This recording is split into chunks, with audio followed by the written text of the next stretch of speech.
I think the thing is whether you do sports jiu-jitsu, competition jiu-jitsu, or you do self-defense, if the way you practice it is too rigid, it doesn't factor in the chaotic effect of someone smashing you into a wall or someone kicking you in the balls or something where you have to keep fighting even under this duress. Yep. And I'm not saying you need to simulate those things in your training, but definitely exposing yourself to other forms of training is helpful. Now, this is my argument for sports jiu-jitsu. Sports jiu-jitsu, in terms of no-gi jiu-jitsu, has evolved to involve more wrestling. And this is where we're going to talk about the effectiveness of wrestling in combat. Recently, there was a stat that was trying to it was meant to be in the face of jiu-jitsu that said, maybe Julian's got the stat for me. No, it was something like the vast majority of UFC champions have a wrestling pedigree. Not jiu-jitsu. Not jiu-jitsu. Yeah, it was comparing wrestling and jiu-jitsu. There has been some jiu-jitsu champions. There's I think it was 18, and then you guys correct me on this, but it was more like 37 have the wrestling. I don't think jiu-jitsu. I think jiu-jitsu had like 7. No. It was in the team. It was in the teams. Okay. But Jiu-jitsu had 17, wrestling had 28. Okay. And so you could see... And it was like, what's their primary fighting style? That was how it categorized it. Yeah. But this is how I want to reframe this. People who are training more modern no-gi jiu-jitsu, I believe, are better prepared because they are looking to wrestle and they are looking to engage in that way. And that is keeping your back off the ground. That is not necessarily pulling guard. And yeah, you might be that player, but if I think about the way it's evolved, if I look at anyone from the ADCC, I'd be like, man, I wouldn't want to get in a fight with any of those guys. And when you see a bunch of them together, you're like, oh, that's a hard group of people. You know what I mean? Yeah.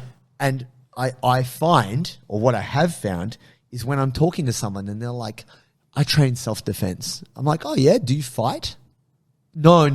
Like, no, there's no competition element. No, we just train to be ready. But it's not tested. And I think competition, when someone is just fighting you so hard and you have that exposure to intense stress, which is a competition, someone trying to guillotine your neck off or rip your arm off, you get used to functioning under that stress. I believe that's as close as you can get to simulating a fight other than MMA. That is my contention. Whereas I feel people who are just practicing self-defense in their gym, unless they're doing actual kind of MMA type rounds where punching and kneeing and, that is involved, I feel possibly that you could be better prepared if you're doing competitions. That's what I'm trying to say. Right. What's your take on that, Joseph? I think maybe. If you're doing that bullshit self-defense stuff in some old school martial arts academy that's actually kind of divorced from the way combat works, yeah, wholeheartedly agree. But, if you're like, oh no, bro, like we train with like blunted knives and sometimes we turn the lights off and sometimes we do drills where the group has to attack one person in the darkness and yeah. You're like, okay, well actually you're way more closer to the scenario than my competition grappling. Sure. Because the competition is still an agreed start time. The round goes for this long. Here are the rules, Sure. So I think that I can only imagine, and it's not a world I've been in myself, I can only imagine there's not a lot of places that really take it to that degree because it's fucking intense. Yeah. And it's not the kind of place where easy people to want to come in and train 3-4 times a week and have a good time, right? Yeah. It's probably something that more lends itself to special ops, military, people that are in that life that need really rely on those skills.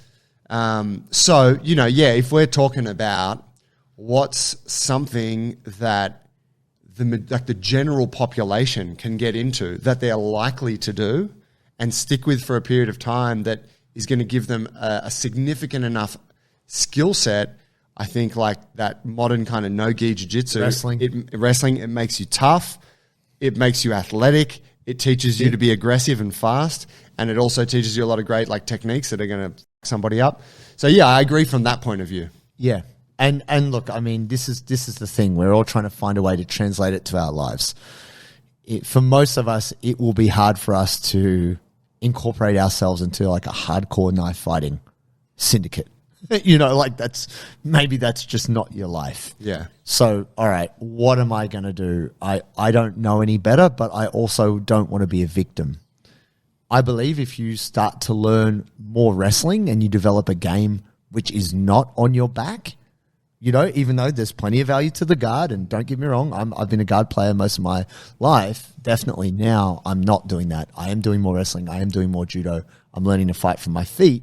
I actually believe that this is a safer place to be than on the ground. Yeah, I've actually been thinking about taking up some Thai boxing or boxing. Yeah. Recently, yeah. I've been like, it could be cool. Like, to me, right, I did a bit of kind of MMA stuff early on in my jiu-jitsu career. But I know, like, if we start doing some sparring and I'm going to be like flinching, I'm like, I'm so underprepared for this. Yeah. Like, a black belt in jiu-jitsu means nothing when I'm like putting my head down and closing my eyes when you're throwing fists, you know? Yeah, definitely. So I'm like, actually, I think that would kind of really be nice just to get a bit of that.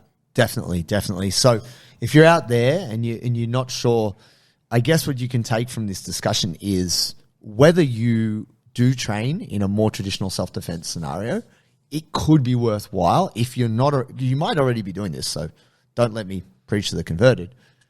Take some time to get yourself around some more like wrestling scenario stuff where someone just takes you down and you weren't ready for it and you've got to try and scramble up to your feet. They're pinning you. It's hard. Same thing if you're... Tenacity.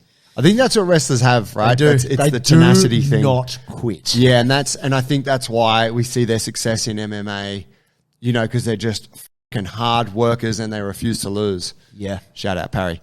And it's, you know, and it's like, and it's a quality and it's this hard-nosed thing that, yeah, a lot of jiu-jitsu people have that too, but on the whole, we don't have that. We're kind of soft in comparison. Humans in general. Yeah, in comparison to that sort of thing.